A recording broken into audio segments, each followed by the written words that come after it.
अस्सलाम वालेकुम dear student, कैसे हैं आप? ठीक ठाक खैरियत है? It's Nisar Sherpa and face my profession. My channel is physics with Nisar Sherpa. इसको सब्सक्राइब करें और लाइक भी करें, बेल आइकन को भी दबा दें।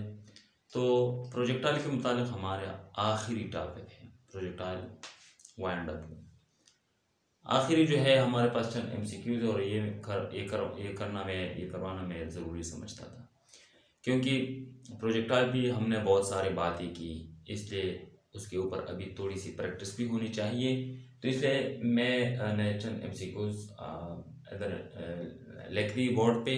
अब मैं इसको एक्सप्लेन करूँगा, इन एमसीक्यूज को मैं एक्सप्लेन करूँगा और जहाँ पे ज़रूरत हो मैथमेटिकल फॉर्म भी करवाऊँगा। तो देख लीजिए, प्रोजेक्टाइल के मुताबिक हमारे पास जो एमसीक्यूज है, तकरीबन 6 एमसीक्यूज मैंने बनाए इधर। इसमें से चंद एमसीक्यूज जो है जो साबिका ईटा पेपर्स में आए हैं, जैसा कि ये वाला है, ये वाला 2017 इंजीनियरिंग, 2017 मेडिकल, 2012 मेडिकल, और ये बाकी एमसीक्यूज जो है मेरे अपने एमसीक्यूज हैं। तो जी, हमारे पास जो पहला एमसीक्यूज है इसको ज़रा गौर से देखिए। The energy of the projectile just before hitting the target at the reference level is, यानी जो जब प्रोजेक्टाइल टारगेट को या रेफरेंस लेवल पे वापस आ रहा हो, तो टारगेट को हिट करने से जस्ट पहले इसकी एनर्जी क्या होती है? पोटेंशियल होती है, काइनेटिक होती है, काइनेटिक प्लस पोटेंशियल होती है, या नॉन ऑफ दीज। तो याद रखिएगा कि जब बॉडी हमने हिट की, तो जिस लेवल से, तो वहाँ पे इसकी एनर्जी जो है, हमने टोटल एनर्जी जो प्रोजेक्टाइल को दी वो काइनेटिक की शक्ल में हमने दी थी। अब जो ही ये वापस आ गई उसी लेवल पे, तो इसकी एनर्जी टोटल क्या होगी? काइनेटिक होगी। क्लियर हुई बात? नंबर सेकंड, हमारे पास जो एमसीक्यूज है, ए projectile is projected with kinetic energy के। एक प्रोजेक्टाइल है जो काइनेटिक एनर्जी, इसका काइनेटिक एनर्जी के है, इसके साथ प्रोजेक्टेड हुई eight the reference level. Reference level पे हमने प्रोजेक्ट किया। इट्स रेंज इज आर, उसका जो रेंज है यानी उसका जो हॉरिजॉन्टल डिस्टेंस है वो आर है। It will have minimum kinetic energy at, तो इसकी कम से कम काइनेटिक एनर्जी कहाँ पे होगी? यानी 0.25 आर, यानी आर के चौथे हिस्से पे होगी, या आर के हाफ होगी, या 3/4 आर पे होगी, या कंप्लीटली आर पे। मतलब है इसका कि एक प्रोजेक्टाइल मैं अभी बना देता हूँ। ये एमसीक्यूज तो आपने समझ लिया।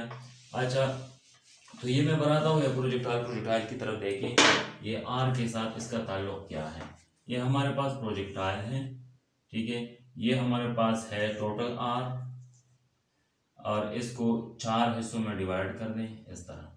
ये है हमारे पास क्या है, ये है 0.75 आर, ये 1 आर है, ये 0.75 आर है, ये जो है ये हमारे पास 0.5 आर है, और ये है 0.25 आर। क्लियर हुई? तो याद रखिएगा कि जब प्रोजेक्टाइल मैक्सिमम हाइट पे पहुंच जाए तो उसकी एनर्जी हाफ हो जाती है, हाफ से तो कम होती नहीं है। समझ आ गई?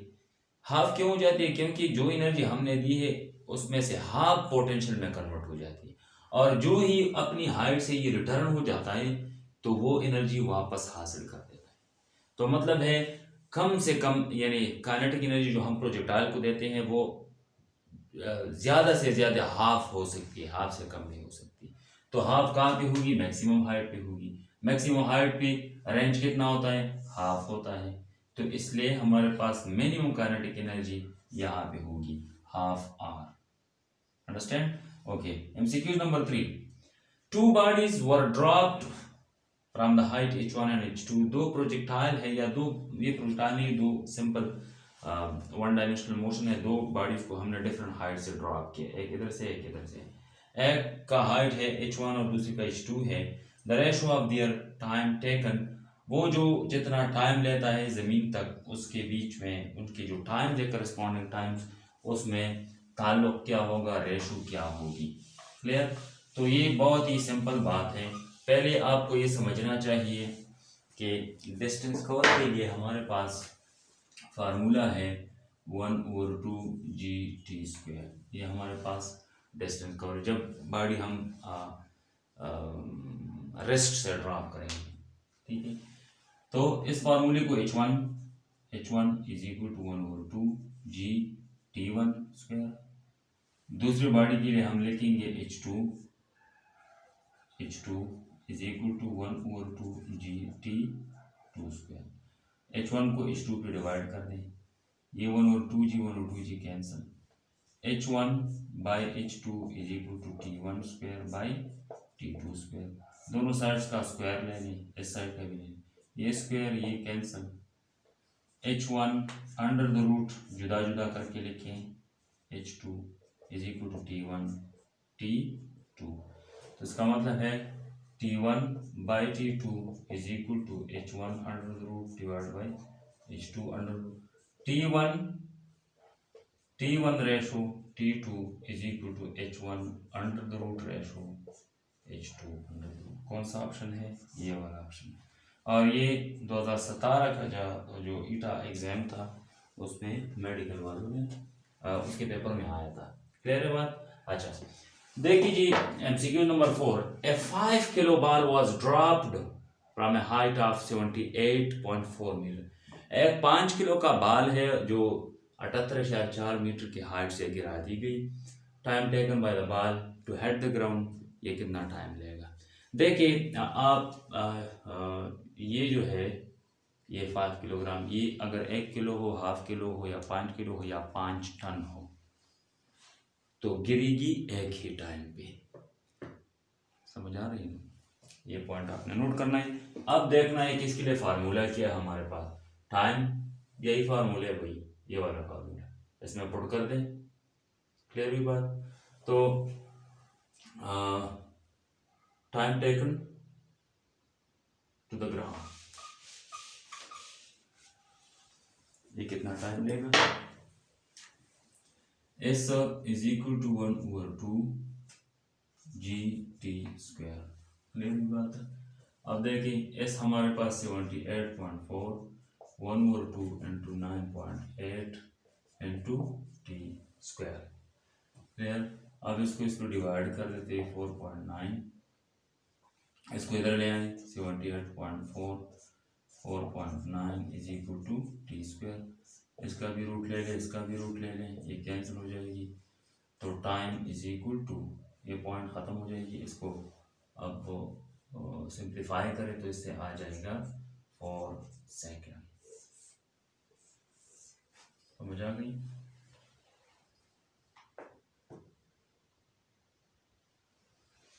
क्लियर हुई बात?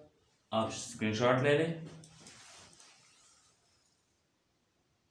खबर है हुआ, ठीक। अच्छा जी, तो 4 सेकंड है, ये है। समझ आ गई? अच्छा तो ये जो हमारे पास अगला है, अगला जो हमारे पास MCQ है, और ये जो हम अभी हमने हल की, ये वाला MCQ 2012 मेडिकल टेस्ट में आ चुका है। क्लियर? अब देखिए ये MCQ इसकी तरफ देखिए, ए projectile was projected with same initial velocity. एक प्रोजेक्टाइल है जो 4 बार प्रोजेक्ट हुई एक ही वेलोसिटी के साथ, लेकिन एंगल तब्दील होती रही, पहले 35, फिर 70, फिर 60, फिर 20। तो क्वेश्चन कह रहा है कि out of the maximum range will be for, इन चारों प्रोजेक्टाइल में से जो एक ही वेलोसिटी के साथ फेंकी प्रोजेक्ट हुई, जिनके एंगल चेंज कराई गई, तो इनमें से रेंज किसकी ज़्यादा होगी? तो एक पॉइंट नोट करें। पॉइंट ये कि जो एंगल 45 यानी 45 डिग्री के करीब होगी उसके लिए रेंज मैक्सिमम होगा। अब देखो 35 और 45 में डिफरेंस क्या है? 10। 70 और 45 में कितने ही काफ़ी ज़्यादा है, 60, और इसमें 15 है। 20 और 45 में 25 है। तो आप याद रखिएगा कि इसके लिए रेंज मैक्सिमम हो, क्योंकि रेंज मैक्सिमम 45 पे होता है। जो ही एंगल 45 के करीब आती जाएगी तो रेंज बढ़ता जाएगा। क्लियर हुई? अच्छा, नंबर 6 है। नंबर 6 है, a projectile was projected for the 2 complementary angles. A projectile है जो एक ही प्रोजेक्टाइल है, मतलब इसकी वेलोसिटी कांस्टेंट है, और वो कॉम्प्लीमेंट्री एंगल्स वो होते हैं जिनके लिए रेंज कांस्टेंट होता है, एंगल डिफरेंट होते हैं, और रेंज कांस्टेंट होता है। क्लियर? उसके लिए पैंक आ गया।